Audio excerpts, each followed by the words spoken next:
tomar sus asientos. Esta mañana vamos a seguir en la misma línea apocalíptica que tenemos de hace 3 domingos atrás. Y como dijimos, la palabra apocalipsis significa revelación. Y la palabra revelación significa correr el velo, desvelar algo. Algo que está cubierto, algo que está tapado, que está vedado, que no se ve, que no se sabe, que no se conoce. Usted quita el velo, el manto, la cortina que lo tapa para que pueda ser visto con claridad meridiana. Y aquí el Señor, en el pasado, parece mentira, corre para nosotros el velo del futuro y nos deja ver primero las cosas que es, las cosas que son y las cosas que habrían o que vendrían a ser. Y nosotros vimos el domingo pasado la realidad de esa iglesia que estaba en Éfeso, en Asia Menor. Vimos una iglesia trabajadora, fuerte, tenaz, con una doctrina pura, con discernimiento, con madurez. Pero hubo un reproche para la iglesia en Éfeso y era que había perdido la pasión interna que vamos perdiendo mediante el desgaste del tiempo y cuando vamos dejando que lo cotidiano y lo rutinario nos robe la pasión, la convicción, el fervor, la fe o sume todo eso en el amor al Señor. Y comenzamos a hacer las cosas fríamente, frívolamente, displicentemente, con indiferencia, con apatía, con dejadez. Y nuestras almas, que se sienten como ya cargadas, ya cansadas de tanto marchar, de tanto luchar, de tanto buscar al Señor y tanta oposición, puede que quedemos con solamente las acciones externas, habiendo perdido la pasión interna y ese apego por Dios y ese fervor que debemos tener por Él. Nosotros vimos lo que el Señor manda hacer allí, 3 cosas: recordar, arrepentirnos y hacer las obras primeras. Pero ahora nos mudamos 64 kilómetros, un poquito más distante de Éfeso, y pasamos a Esmirna. Pasamos a otra ciudad donde allí también se había establecido otra iglesia, la iglesia que está en Esmirna, como nosotros acabamos de leer precisamente en el versículo 8. Escribe el ángel de la iglesia en Esmirna. Y lo que vamos a hacer esta mañana son 3 cosas muy fundamentales y bastante sencillas para tratar de obtener el consejo de Dios en este pasaje. Lo primero que vamos a hacer es que en los primeros versículos del capítulo 1, el Señor lo que hace es dar una autodescripción del Cristo resucitado, cualidades, virtudes que adornaban el Señor, que adornaban el carácter del Señor. Y lo que Él hace, si usted es observador del texto, es que a cada iglesia, de las 7 iglesias que estaban en Asia Menor, a cada iglesia que Él escribe, Él le da una característica de Cristo que la menciona una iglesia y la menciona en el capítulo 1. Él le da a Éfeso una característica de Cristo, a Esmirna una, a Pérgamo otra, a Tiatira otra, a Sardi otra, a Filadelfia otra y a la Odisea una. Todas las características de Cristo descritas en el capítulo 1, Él se la va aplicando a cada una de las iglesias dependiendo la necesidad y la pertinencia de la vivencia de la iglesia a que Él estaba dando, para dejarnos así un legado para la eternidad al pueblo de Dios de lo que es el Señor y el Salvador, en el cual creemos, al cual servimos, por el cual somos, por el cual existimos, por el cual nos movemos, por el cual respiramos y al cual amamos.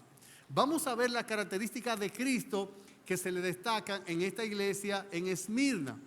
En segundo lugar, vamos a ver qué significa el nombre Esmirna, porque tiene mucha sustancia para nuestras almas. Y en tercer lugar, en el versículo 9 vamos a ver 3 características de la iglesia en Esmirna, que es, junto a la iglesia de Filadelfia, las únicas 2 iglesias de las 7 que el Señor no les reprocha nada. A las demás 5, a Sardi les reprocha, a Éfeso, a la Odisea les reprocha, la amonesta por algo. Pero a Esmirna y a Filadelfia el Señor no les reprocha absolutamente nada. Y luego de ver esto, entonces, vamos a ver a modo de aplicación cómo esto debe afectar nuestras almas para nuestros días.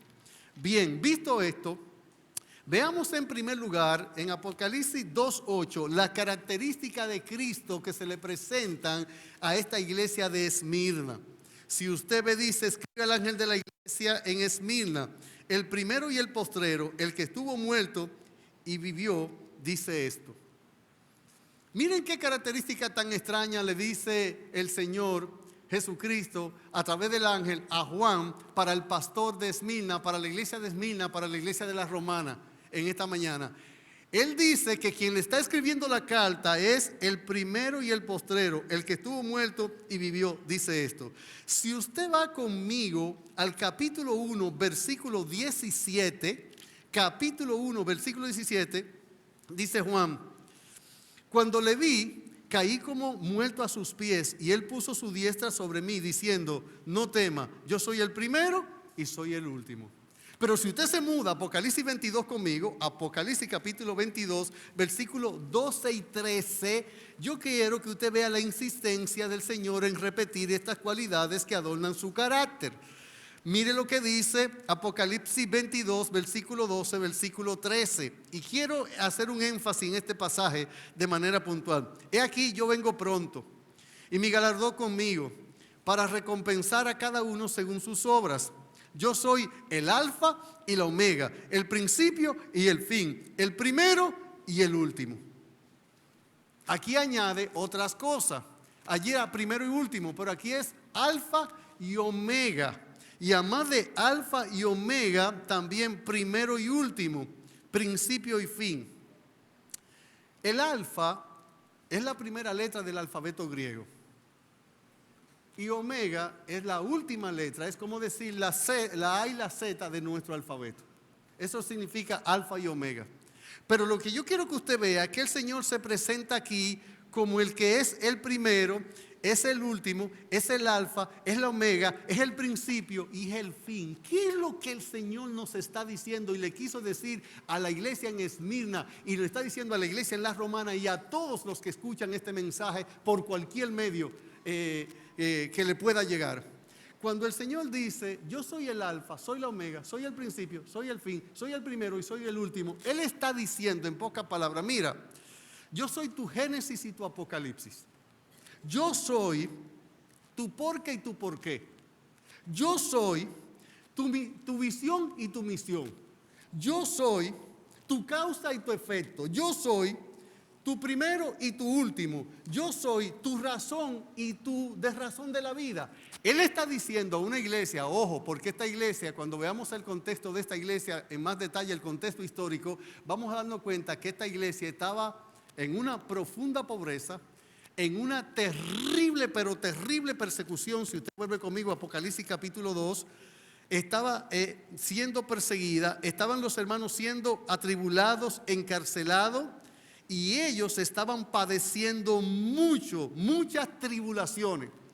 Y el Señor les recuerda quién es Él, y entre las características que le dice: alfa y omega, principio y fin. Yo soy el primero y yo soy el último. Pero yo quiero que usted note que en Apocalipsis 1:17, cuando Él dice esta virtud de Él, que dice que Él es el primero y el último, Él lo introduce con un no temas. No temas. ¿Por qué? Porque la tendencia humana más natural cuando nosotros estamos bajo padecimiento es a llenarnos de temor. Porque el sentimiento o la emoción humana que con más frecuencia nosotros experimentamos cuando tenemos pobreza, tribulación, adversidad, sufrimiento, vejámenes, es a llenarnos de temor, sino de depresión. Y el Señor le dice: quien te escribe, quien es tu Salvador, quien es tu Señor, quien es quien tú confías, quien es que tú profesas, yo soy el primero, yo soy el último, yo soy el alfa, yo soy la omega, yo soy el principio, yo soy el fin. No debes temer. El hermano Manuel decía ahorita que nosotros frente al sufrimiento deberíamos pensar mucho en la soberanía de Dios. Y de verdad que concebir a Dios como Él es en su soberanía nos da valor, nos da confianza, nos da esperanza y nos da paz.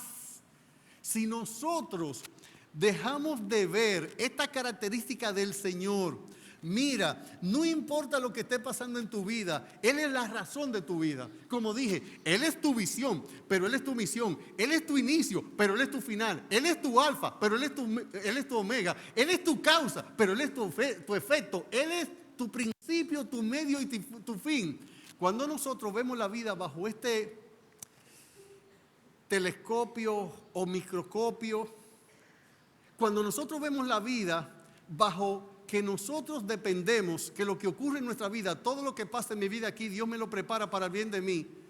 De todas las pruebas que Él permitirá, ninguna de ellas me dañará, más allá de lo que su propósito eterno establecido. Cuando nosotros estamos contestes con esta verdad, y esto no es solamente una verdad que profesamos, sino una verdad que creemos y practicamos y que nos da aliento para la vida, nuestra perspectiva de la vida va a cambiar por completo. Nos hace valiente, nos hace resoluto, nos da convicción, nos da esperanza, nos da gozo, nos da determinación a la hora de seguir adelante. Esta iglesia, si usted nota, el Señor, cuando dice esta característica en capítulo 1, versículo 17, Él le agrega, Él le añade, no temas. Y explico por qué. Como hemos dicho desde este púlpito, de las emociones, 4 frecuentes más emociones que los seres humanos experimentamos, que es gozo, tristeza, que es temor e ira. El temor es una de las almas que más frecuentemente Satanás esgrime para detener a los hijos de Dios en su fidelidad y en su caminar con Dios. Temor, ese es el pan nuestro de cada día. Miedo a que nos va a llamar, a que fracasemos, a que nos rechacen, a que nos enfermemos, a la soledad, a no tener sustento, a no tener abrigo, a no tener amigo, a no tener esposo, a no tener esposa, a no tener hijo, a no tener el bienestar, a no ver la vida por venir. Y ese temor es un alma, el miedo, el temor, es un alma que del Edén mismo, en el nacimiento, en el Génesis, cuando la raza estaba en su etapa incipiente, comenzando en su inicio, en su origen y en su génesis, Satanás esgrimió esa alma. Y la va a seguir esgrimiendo. Él va a hacer que Él ruge como león con las circunstancias adversas. Nos ruge y nos dice, si haces tal cosa, si te conduces de tal manera, si guardas tal principio, si mantienes la fe, si procuras la santidad, voy a hacer que te dejen, voy a hacer que te abandonen. Y Él hace con argumentos intimidantes que nosotros quitemos la mirada de nuestro Señor. De hecho, es extrañamente glorioso el hecho que lo segundo que el Señor dice, después de decir que es alfa, omega, principio, fin, después de decir que es origen y que es fin, después de decir que es causa y es efecto, después de decir que es misión y visión, después de decir que Él es nuestro todo, algo que Él añade es que Él era el que estaba muerto y vivió. ¿Por qué? Porque el mayor mal que nos pueden hacer es matarnos. De hecho, Pablo dice en 1 Corintios 15, 26 que el postrer enemigo nuestro que será destruido, ¿sabe cuál es? La muerte. La muerte es el efecto más terrible, más nocivo por causa del pecado. En sus 3 fases: muerte espiritual, muerte física y muerte eterna.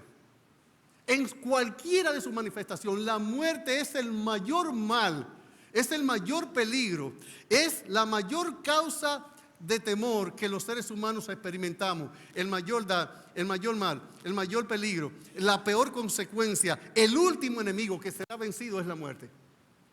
Y una característica que el Señor añade, aparte de alfa, omega, principio, fin, aparte de que Él es el primero y Él es el último, Él dice, yo soy el que estuvo muerto y vivo. El que estuvo muerto y vivo. Dice, mire Apocalipsis 1:18, repite las mismas 2 características que se da en 2:8. Apocalipsis 1, 17 y 18. 17, cuando le vi caí como muerto a sus pies, y Él se puso su diestra sobre mí, diciéndome, no temas, yo soy el primero y el último, y el que vivo y estuve muerto, mas he aquí que vivo por los siglos de los siglos, amén. Y yo tengo la llave de la muerte y del Hades. En otras palabras, en pocas palabras, en resumidas cuentas, el mayor mal que el mundo, el diablo, la carne, nuestros enemigos, la gente que va en contra de nuestra fe no puede hacer es quitarnos la vida. El Señor, para alentar, animar, arengar, motivar, retar, incentivar a la iglesia en Esmirna, le dice, yo estuve muerto y vivo. Y el que cree, y Cristo dijo, yo soy la resurrección y la vida. El que cree en mí, aunque esté muerto, vivirá. ¿Y sabe qué? El mundo puede quitarnos muchas cosas: salud, hijos, casa, dinero, profesión, puede quitarnos todo, pero como dice el himno, pero no podrá quitarnos el alma jamás. Perder los bienes es mucho, perder la salud es más, perder el alma es pérdida total que no se recobra jamás. Entonces, él le dice, yo tengo la llave de la vida y del Hades. Por mí muere, por mí vive. Una vez un rey, él tenía un adivino en su reino, que el rey decía que él no era adivino, que él realmente hacía trampa para adivinar el futuro. Y un día el rey dijo, hagan traer el adivino delante de mí. Y el rey agarró una avecilla y la puso tras sus espaldas en su mano. Y le dijo al supuesto adivino, yo tengo un ave en mis manos, tras mis espaldas. Yo quiero que tú me digas si el ave está viva o está muerta. Y si tú no adivinas, yo te mato. Y el rey dijo así, si dice que está muerta, la dejo viva. Si dice que está viva, la mato. Ahí atrás, le retuerzo el pescuezo al ave. Pareciera ser que no había forma de que este hombre adivinara. Y el adivino le dijo al rey, la vida del ave en tu mano está, por tu mano vive y por tu mano muere. Cuando el Señor dice que Él tiene en sus manos la llave de la vida, es exactamente lo que le dijo el adivino al rey. Él es quien determina tus días. Dice Job, puso límite a mi vida de los cuales nadie pasará. Hermano, no te pueden tocar más allá, ni un pelo más allá de lo que este Señor que dice que es el Señor de la vida, de la muerte, el que hace que tu corazón lata, que tus pulmones respiren, que tú te muevas, que tu corazón esté latiendo, que nos dé vida. Él le dice a la iglesia en Esmirna y a la iglesia en la Romana, no importa lo que usted esté pasando, yo soy tu principio, yo soy tu fin, yo soy tu alfa, yo soy tu omega. Yo en mí comienza todo, en mí termina todo y yo soy tu Dios, que te esfuerzo, que siempre te ayudaré, que siempre te sostendré con la diestra de tu justicia. En Apocalipsis, cuando nos da este texto, yo quiero que usted note, por favor, otra vez venga Apocalipsis 22 conmigo, un momentito. Apocalipsis 22, notemos un detalle interesante aquí.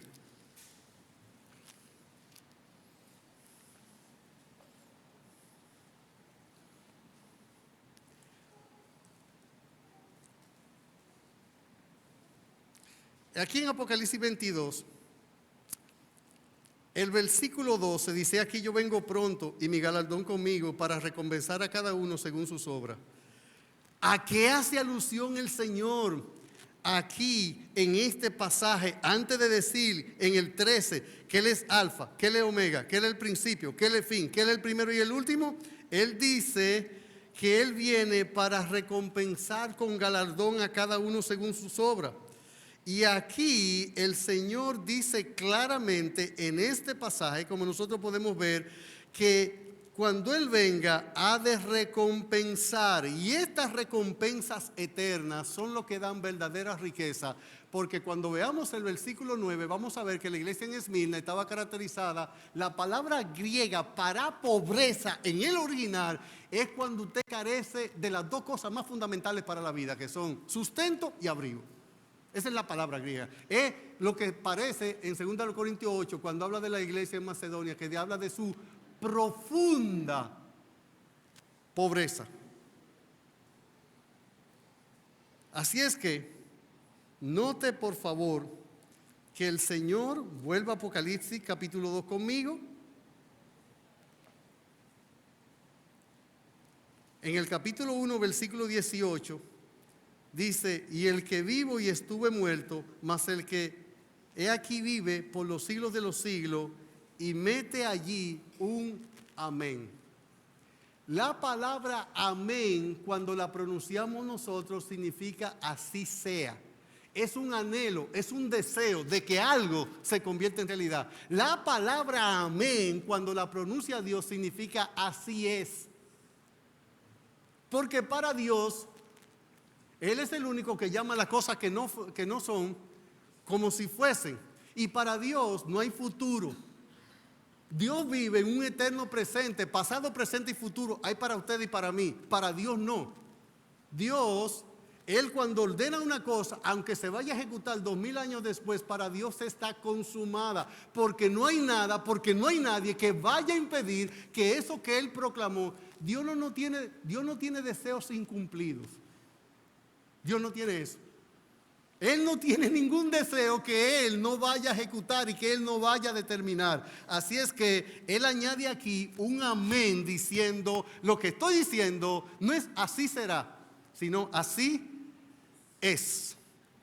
Venga conmigo, por favor, y veamos ahora el nombre, no de la iglesia, del lugar donde estaba la iglesia. El nombre del lugar donde estaba la iglesia es Esmirna. Y esta Esmirna era una ciudad que, como dije, estaba a unos 64 kilómetros de Éfeso en el Asia Menor. Y esta era realmente una ciudad bastante interesante.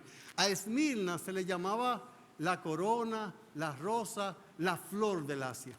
De hecho, era una ciudad que tenía muchas más características de hermosura que Éfeso, que era una ciudad, un pueblo mucho más rico, mucho más próspero. Pero Esmirna tendría grandes escuelas de medicina, había mucho avance de medicina aquí en esta ciudad. Y ellos tenían un templo que se lo dedicaban a los césares, a los emperadores. Y por eso ellos gozaban del aprecio del Imperio Romano, porque ellos realmente reconocían la frase, César es el Señor. Y adoraban como un Dios a estos hombres, a estos reyes, a estos primer mandatarios. Esta ciudad de Esmirna equivale a Izmar hoy en la Turquía presente. Porque todo lo que es Asia Menor, lo que era Asia Menor, es toda esa área de Turquía en nuestros días. Y esta ciudad, como yo le digo, gozaba de una gran aprobación del imperio y de una buena economía de Asia Menor. Después de Éfeso, la segunda economía era la de Esmirna. Y Esmirna, como hemos dicho, tenía la adoración al emperador, al rey, al César del tiempo. Como la iglesia en Esmirna se rehusaba por completo a reverenciar y adorar al emperador, porque es un hombre, entonces ellos fueron sometidos a grandes persecuciones, como nosotros lo vemos en el versículo 8, en el versículo 9. En el versículo 9, en el versículo 10, yo conozco tus obras y tu tribulación y tu pobreza, pero tú eres rico. Y la blasfemia de los que se dicen ser judíos y no lo son, sino sinagoga de Satanás. De hecho, en Esmirna, una gran cantidad de judíos habían apostatado de la fe y para gozar del privilegio del imperio reconocían el señorío y la adoración al emperador.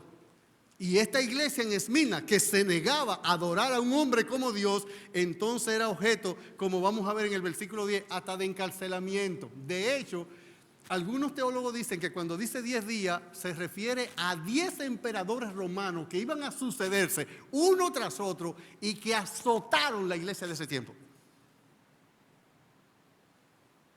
La azotaron con mucha aflicción, con mucho sufrimiento.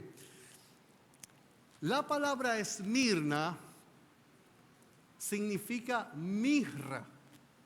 Y esta palabra, a su vez, viene de una palabra griega con un prefijo de donde viene la palabra amargura.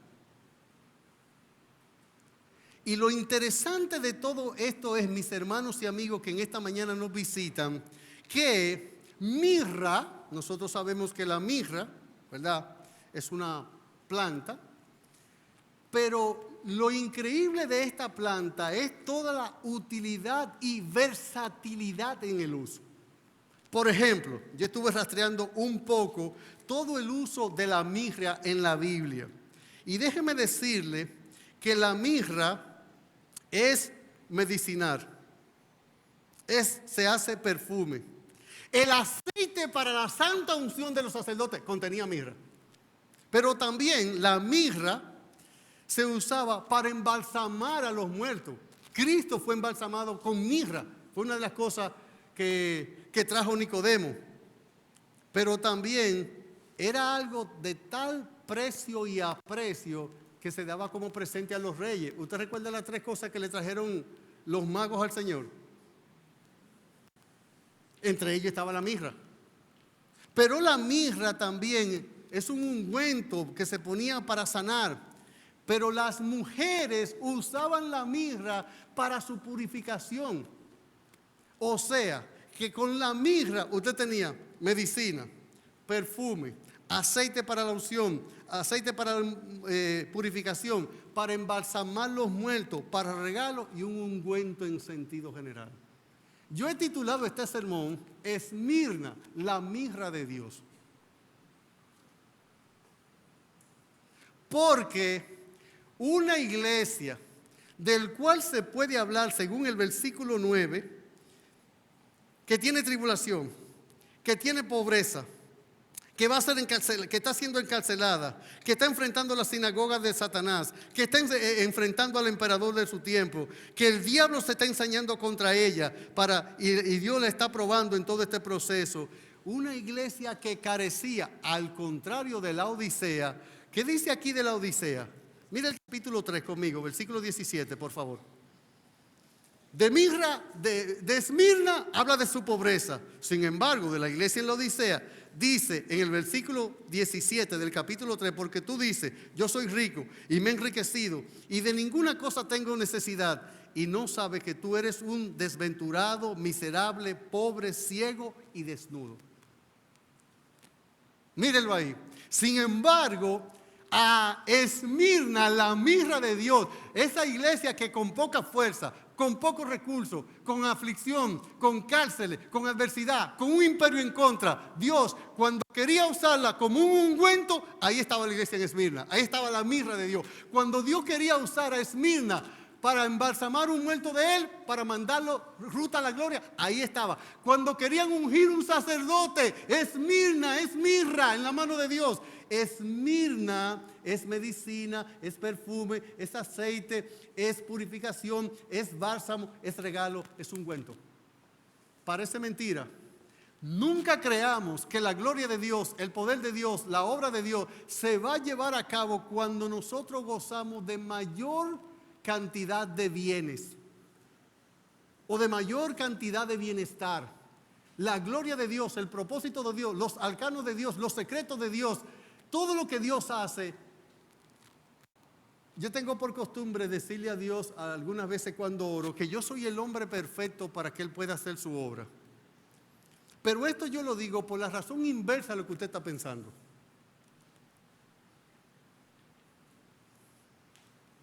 Porque el Señor dice que su poder se perfecciona en mis debilidades. Y yo le digo, si tu poder se perfecciona en mis debilidades, yo soy el hombre perfecto para que tú hagas tu obra. Porque las debilidades me sobran, por mucho. Y esas debilidades que no son el que yo me siento que yo soy menos porque tengo bajo autoestima, porque yo me considero. No tiene nada que ver con eso. Tiene que verse con una autoevaluación, autovaloración, autoconsideración, autopercepción correcta. Como dice Romanos capítulo 12, versículo 3. Ninguno tenga mayor concepto de sí que debe tener, sino que piense de sí mismo con cordura. ¿Y qué es lo que somos nosotros? Siervos frágiles, inútiles, pero es ahí donde el poder de Dios encuentra un caldo de cultivo especial para el Señor manifestar su gracia, su poder, su grandeza, para que se cumpla lo que dice el salmista: no a nosotros, Jehová, no a nosotros, sino a tu nombre da gloria. Mirra, a lo mejor puede, cuando se tomaba, era un estimulante, un antiséptico, tenía varias cualidades curativas, propiedades curativas. Se parece a los remedios caseros, que cuando usted lo consume, por lo regular es muy desagradable, pero tiene tanta utilidad que después puede perfumar, después puede ungir, después puede ser un precioso regalo, embalsamar, purificar y sanar. Lo que el punto aquí en cuestión es este. Hermano, si el Señor está permitiendo en su vida algún tiempo de persecución, de limitación, de escasez, de pobreza, de carencia, de adversidad, no crea que Dios no está llevando a cabo su obra. Nosotros somos tan tontos que pensamos que cuando la obra de Dios se hace visiblemente a los ojos humanos, parece que Dios está obrando más. Pero ahí me acojo a Claro y al Ti. Aunque no nos escuche, estamos trabajando con usted.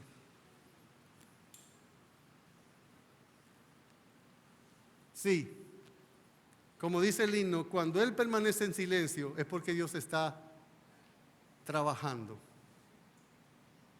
Y el Señor le dice a ti, a mí, en esta mañana, no temas. Dijo un escritor, no me consta, dijo un escritor, no me consta, que la Biblia dice 365 veces, no temas. Como si Dios nos estuviera alegando un no tema para cada día del año. Porque como dije, los temores son el pan nuestro de cada día en esta vida de este lado de la eternidad. Y el Señor hace que iglesias tan pobres, iglesias tan débiles, me regocija el alma el hecho de que Dios no le diga a Esmirna, pero tengo algo contra ti, como se lo dijo a Éfeso, como se lo dijo a la Odisea, a Sardia, a Tiatira, a Pérgamo. No hacía Filadelfia, no hacía Esmirna. O sea, hermano, en buen dominicano, Dios no tiene ningún problema con nuestras debilidades. Es justo al revés. Justo al revés. Nuestras debilidades, nuestras flaquezas, nuestras carencias no deben ser una excusa para nosotros dejar de caminar hacia Él, avanzar hacia Él. No importa, hay temor, seguirle a Él. No importa, hay carencia, seguirle a Él. No importa, hay aflicción, seguirle a Él. No hay reproche para los débiles. Ahora, para lo que sí hay reproche es para la débil fe. Porque si tus grandes debilidades te hacen lanzarte sobre Él en fe, entonces tu debilidad, bendita sea tu debilidad. Si tu debilidad es una excusa para tú decir que no se puede, no se pudo o que no vas a intentar, entonces tu problema no es tu debilidad, es tu incredulidad. Nunca ha sido un problema para Dios usar a los débiles. Nunca ha sido un problema para Dios usar a los que tienen falta de recursos. Nunca ha sido. De hecho, por eso decimos, Dios no llama a los capacitados, Dios capacita a los que llama.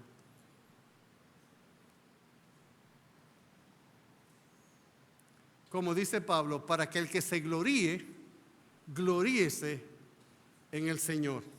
Sí, la mirra de Dios, la Esmirna de Dios, en carencia, en aflicción, en cárcel, en dificultad, en pobreza, en enfermedad, en tristeza, en tribulación, en angustia, pero ahí, y Dios sustentándola. Por algún motivo que la divina providencia no siempre explica, las grandes victorias, los grandes triunfos, los grandes logros, los grandes propósitos, los grandes secretos de Dios se han llevado a cabo cuando la debilidad humana está latentemente presente, pero esa debilidad se convierte en la fuente de nuestra confianza en Él. No importa. No pienses, no creas, no te autoengañes pensando que cuando tú tengas tales cosas tú servirás mejor al Señor. Tú estás en este momento, en el tiempo perfecto, en la condición perfecta, en la circunstancia perfecta para dar tu mejor servicio a tu único Dios. Lo único que necesitamos es confiar en Él, es fiar en Él, es descansar en Él, es seguirle a Él, es apoyarnos en Él. Realmente, mis hermanos, si los cristianos estuviéramos conscientes, mayormente conscientes del Dios al cual servimos, estuviéramos alabando al Señor tanto por nuestras debilidades, lo mismo que por cualquier fortaleza que Él nos haya dado. Porque no es cosa difícil para Jehová salvar o con mucho o con poco. La gran diferencia se escribe con una pequeña letra que está compuesta, con una pequeña palabra que está compuesta con dos letras. Fe. Porque sin fe es imposible agradar a Dios. Sí, tu real problema no es tu salud.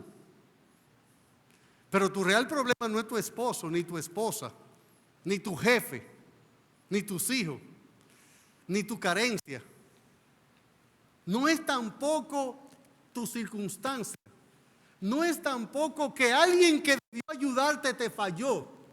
Porque el que te ayuda, el que te sostiene con su mano derecha, el que es el primero y el último, el alfa alfa, la omega, el principio, el fin, el que estaba muerto y vivió, el que tiene la llave de la vida, de la muerte y del Hades. Él siempre, siempre ha prometido: no te dejaré ni te desampararé. Podemos decir, de modo que podamos decir confiadamente: no temeré lo que me pueda hacer o dejar de hacer el hombre.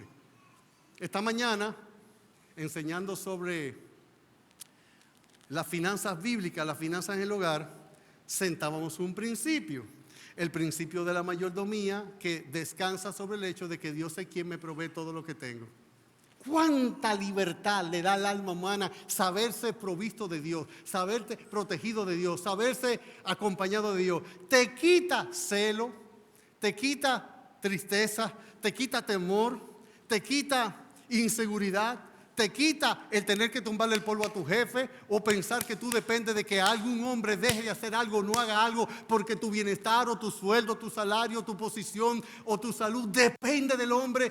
No hay una cosa que dé más libertad al alma humana para obrar según los dictámenes de Dios y según lo que tu conciencia te dice, que la confianza en Dios, porque te quita el temor, porque el temor al hombre pondrá lazo, mas el que confía en Jehová será exaltado, dice la Biblia.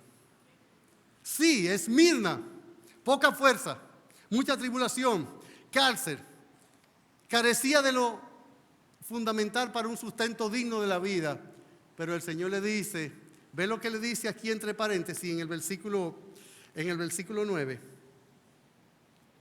yo conozco tus obras y tu tribulación y tu pobreza, pero ¿qué dice? Pero tú eres rico. Hombre, Dios era un vendedor de sueños, de ilusiones y de mitos.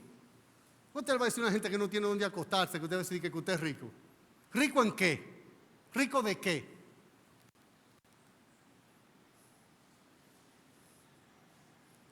Bueno, si nosotros tomamos un parámetro para medir las riquezas y medimos la condición humana por los quintiles que nos dice el Banco Central para saber quién es clase media, clase pobre, clase media alta, clase media baja, clase alta, o quién está en un estado de indigencia, y dice, bueno, ya no lo vamos a medir los quintiles, no lo vamos a medir los estadios de pobreza según lo que percibe en salario la persona, sino a cuáles bienes y servicios tiene acceso la persona. ¿Tiene acceso a agua potable? Eso de un quintil. ¿Tiene acceso a educación? Tiene eso. ¿Vive en un barrio de mucha vulnerabilidad? ¿Está expuesto a mucho peligro? ¿Tiene acceso a la salud? Y entonces ellos dicen, así te clasifican de si tú eres un ciudadano de primera, de segunda, de baja o de alta categoría. Ahora usted puede estar seguro, como dice el salmista: joven fui y he envejecido, y yo no he visto justo desamparado ni su descendencia que mendigue pan. Ahora, si el parámetro de riqueza es lo que nos brindan aquí y que yo necesito tener 1 o 2 par de zapatos, el Señor puede mantenernos gozosos llevándonos a Querit, al arroyo, y mandando a los cuervos que nos lleven pan y agua hasta que Él quiera. Pero mire esto. Mire Juan 13 conmigo. Evangelio según San Juan. Lo que pasa es que para Dios es riqueza todo lo que nosotros tenemos de parte de Él, que lo usamos con los propósitos de Él, para cumplir los planes de Él, y que al fin y al cabo nos bendicen tanto de este lado de la eternidad como de aquel lado de la eternidad. Mire, por ejemplo, para que usted vea la discrepancia de cómo pensamos en el mundo espiritual y en el mundo carnal o humano. En Juan 13, versículo 1, dice: antes de la fiesta de la Pascua, sabiendo Jesús que su hora había llegado para que pasase de este mundo al Padre, como había amado a los suyos que estaban en el mundo, los amó hasta el fin. Versículo 2. Y cuando cenaban con él, como él ya había puesto, como el diablo ya había puesto en el corazón de Judas Iscariote, hijo de Simón, que le entregase, sabiendo Jesús, ¿qué sabía Jesús? Que el Padre había dado todas las cosas en las manos. El Padre había entregado en las manos del Hijo todo este universo. Satanás le iba a proponer tontamente, todo esto te daré si postrado me daré. Ya estaban en la mano de él. Él es el creador, iba a ser el redentor de este mundo. Y sabía que el Padre se la había puesto en las manos. ¿Qué había puesto el Padre en la mano del Hijo, según el texto? Todas las cosas en las manos. Y que Él había salido de Dios y a Dios iba. Mire esta acción de Cristo. Mire qué grandeza. Mire qué nobleza. Versículo 4. Le habían puesto todo. Podía derrumbar al imperio romano. Podía quitar al César de ese momento. Nerón, el otro, el que tuviera. El Padre había puesto toda. Él dijo, toda potestad me es dada, ¿dónde? En el cielo y en la tierra. Tengo todo señorío. ¿Y sabe lo que hizo Jesús? Para que usted vea la diferencia que tenemos nosotros de lo que es poder, de lo que es riqueza, de lo que es grandeza, de lo que es nobleza. ¿Sabe lo que hizo un hombre que tiene todos los poderes en sus manos? Agarró una olla y la llenó de agua, y agarró una toalla y se la ciñó y le lavó los pies a 12 hombres que lo más probable que tenían los pies hediondos. A usted le dan un poquito de poder, un poquito de recursos. Usted no ha oído que si usted quiere conocer a Juanito, dele un carguito. El Señor sabía que todas las cosas estaban en sus manos, pero para el Señor mostrar su poder, hay un himno que yo he estado cantando mucho en estos días, se lo estaba explicando a mi esposa, que se titula Es tan sencillo. Hablando de Jesús. Es tan sencillo, dice, que aún creando los ángeles, las huestes espirituales vivió en soledad, que ha sabido vivir pobremente en su integridad, sin usar los enormes recursos de su deidad. Es tan sencillo que en la calle de su barrio apenas se ve, que a ninguno de sus hermanitos mostró su poder, que aún siendo, que vivió como carpintero, aún siendo un gran rey. Así que cuando el Señor le dice a Esmirna, a la que era su mirra, careces de los bienes fundamentales, careces de ciertos recursos económicos, pero tú eres rico. Y sin embargo, a la Odisea, que lo tenía todo, le dice, ¿cuáles fueron los calificativos? Pobre, miserable, desnuda, desventurado. Y yo te digo que de mí compre oro refinado en fuego. Porque para Dios, si un hombre confía en Él, le ama a Él, le sirve a Él, le obedece a Él, tiene todas las riquezas que se necesita. Mahatma Gandhi decía que para un hombre honesto, una cárcel es un templo. Decía Mahatma Gandhi, queriendo decir que si a ti te meten preso, pero tú no has actuado mal, tú puedes hacer de los barrotes y del lugar que te restringe tu libertad, es como cualquier templo que alguien vaya a adorar. El Señor le dice a Esmirna, tú eres rico. Porque Esmirna, la mirra de Dios, tenía todas las cosas que valen para la eternidad. Sí, tú que estás aquí, amigo, puede que tu ropa, tu carro, tu celular, tu casa, tu título, tu dinero, tu profesión, tu familia tenga algún valor ahora, aquí, pero recuerda, efímero, lacónico, breve, pasa, se acaba. Orín, ladrón, la polilla, lo corrompen, se van, se terminan, todo lo que tú tengas de este lado de la eternidad. Por eso el Señor Jesucristo dijo una sentencia clara a Marta: María, tu hermana, ha escogido la buena parte, la cual no le será quitada. Riqueza no es abundancia de bienes, es poseer todo aquello con lo cual yo vivo y necesito para glorificar a Dios. Eso es riqueza en la Biblia. Son aquellas cosas que me permiten vivir como siervo o sierva de Dios, hacer la voluntad de Dios, sembrar para lo eterno, vivir a la luz de lo porvenir, vivir a la luz de los cánones de Dios, de los propósitos de Dios, de los secretos de Dios, de los planes de Dios para mi vida. Y por eso Él le dice a Esmirna, pero tú eres rico. Tribulación, encarcelamiento, según el versículo 10, extrema pobreza. Pero el Señor le dice, vamos a terminar, venga conmigo por favor otra vez a 2:9, 2:10.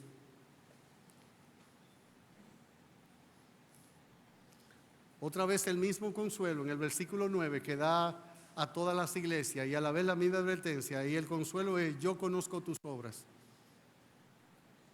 Hermano, Dios no es injusto.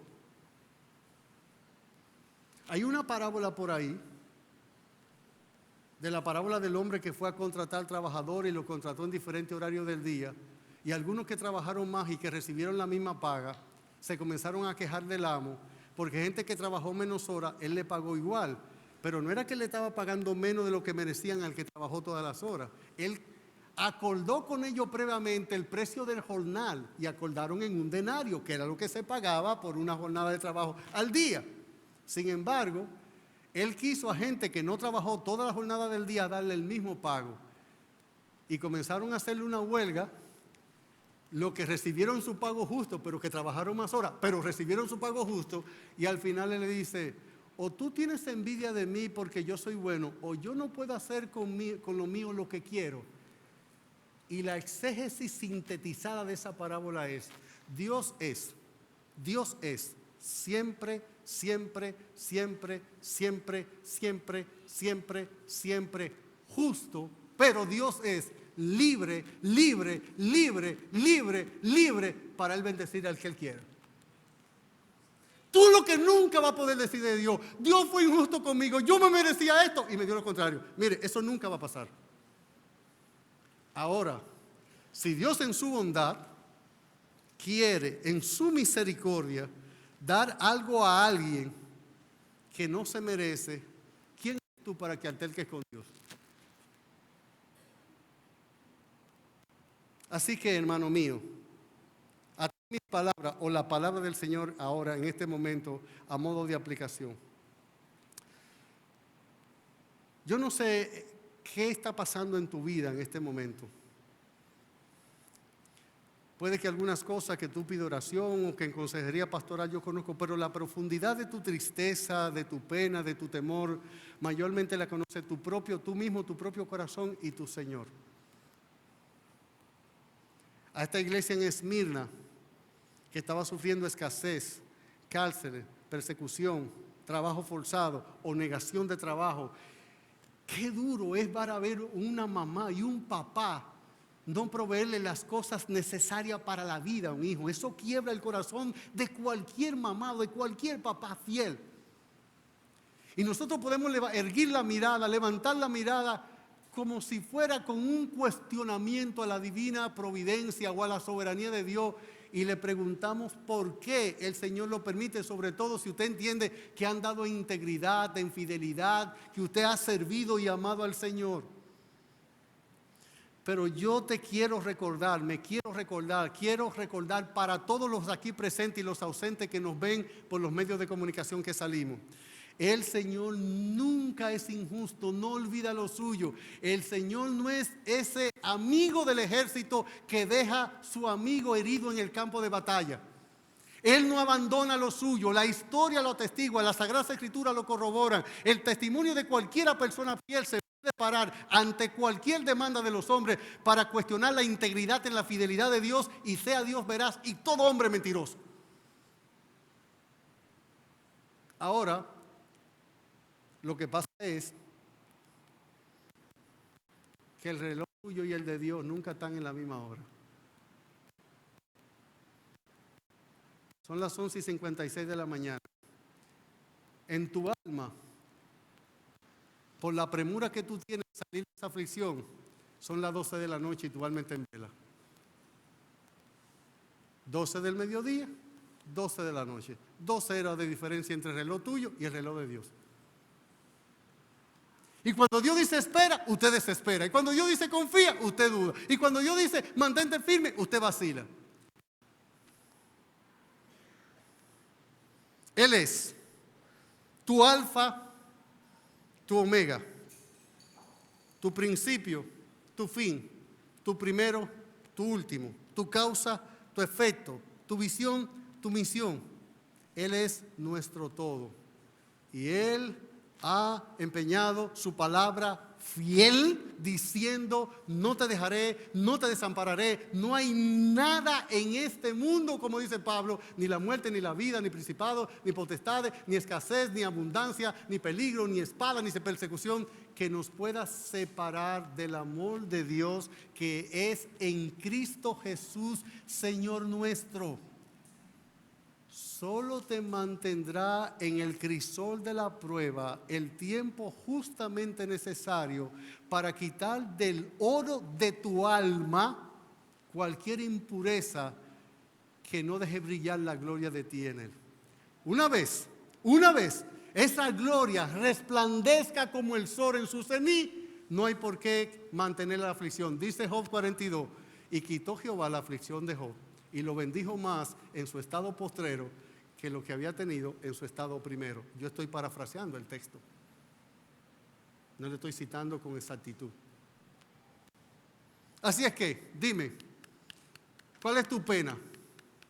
¿Cuál es tu tristeza? ¿Cuál es tu temor? ¿Cuál es tu dolor? ¿Cuál es tu aflicción? ¿Qué te desvela? ¿Qué te quita el sueño? ¿Qué te ocupa? ¿Qué te preocupa? El Señor te dice, yo estuve muerto y vivo. Soy tu A, soy tu Z, soy tu alfa, soy tu omega, soy tu principio, soy tu fin. Soy tu génesis y tu apocalipsis. Soy tu causa, soy tu efecto, soy tu todo en todo. Así que hay que confiar. Él no es hombre para que mienta, ni hijo de hombre para que se arrepienta. Nunca ha fallado, nunca va a fallar. Es tu padre, te ama. Tiene cada cabellito de tu cabeza contado. No cae un cabellito sin que él lo sepa. Hay miles de millones de aves. No trabajan, no hilan, no guardan en granero. Y tu papá, tu papito, las alimenta. Tú no vales más que ella, hombre de poca fe. Tú, tu padre, que te amó con la cruz, que trazó en un rumbo a la historia, en el cual tumbó reyes, tumbó imperios, quitó gobernantes, trajo gente de una latitud del mundo a otra latitud del mundo, saca a José de allá, de José, lo trae a Egipto, de ahí llega a Jacob y mueve, y va quitando imperio, y va quitando gobernantes, hasta traer en sus propósitos eternos a su Hijo Jesucristo en la cruz, para salvarte a ti, y no te va a dar con Él también todas las cosas. Levanta la mirada. Ve la vida por el microscopio, telescopio, binoculares de la fe. Hay ejemplo en Hebreo 11. Tú eres una mujer estéril. Hay ejemplo de que Dios te puede hacer parir aún con la vejez y la eternidad. Tú eres un hombre, aún algunos recibieron sus muertos. Y el Señor los resucitó como Abraham, porque creía que Dios podía levantarle descendencia aún de entre los muertos. Alimenta tu alma con las escrituras cada día. Rocía tu alma con la oración en la presencia de tu Dios. Ve a Él en alabanza, busca su rostro, crea intimidad con Él, confía en Él, espera en Él, conoce su promesa, escríbela, escúlpela en la tabla de tu corazón, en tu conciencia, en tus afectos, en tus entrañas, en tu alma, en tu ser. Pon la Biblia en todo tu ser. Camina en los caminos de Dios y verás como muchas de esas aflicciones que hoy te entristecen, tú vas a decir, porque tengo por cierto que las aflicciones del tiempo presente no son comparables con la gloria venidera que en nosotros ha de manifestarse, porque esta leve tribulación produce en nosotros un cada vez más eterno peso de gloria, porque a nosotros no solo se nos ha concedido que confiemos en Él, sino que padezcamos con Él. Pero aquí yo vengo pronto y mi galardón conmigo. Que el Señor les bendiga.